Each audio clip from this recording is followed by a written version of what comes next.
Day dreaming ഒക്കെ ഒരുപാട് ചെയ്യുന്ന ഒരാളാണ്.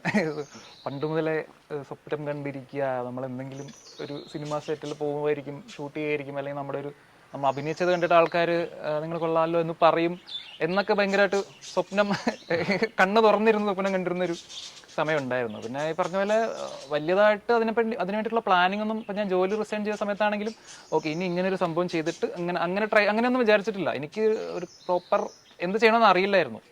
ഈ പറഞ്ഞ പോലെ യൂട്യൂബൊക്കെ ജസ്റ്റ് വന്നു തുടങ്ങിയ ഒരു കാലഘട്ടമാണ്. അപ്പോൾ യൂട്യൂബിലൊരു പോസിബിലിറ്റി ഉണ്ടെന്ന് അറിയാമായിരുന്നു. എന്നാലും അവിടെ എത്താനും കുറച്ച് സമയം എടുത്തു. ഈ പറഞ്ഞ പോലെ 2015 ഞാൻ ജോലി റിസൈൻ ചെയ്തത്. 2017-18 ആയപ്പോഴാണ് പൊന്മുട്ട എന്ന് പറഞ്ഞൊരു സംഭവം ഹാപ്പനിങ് ആയിട്ട് വരുന്നത്. അപ്പോൾ ആ ഒരു സ്പേസ് എനിക്കൊന്ന് യൂട്യൂബ് എന്നുള്ളൊരു സ്പേസ് തന്നെയാണ് ഈ പറയുന്നൊരു ഡ്രീമിലേക്ക് എത്താൻ എന്നെ ഭയങ്കരമായിട്ട് ഹെൽപ്പ് ചെയ്തത്.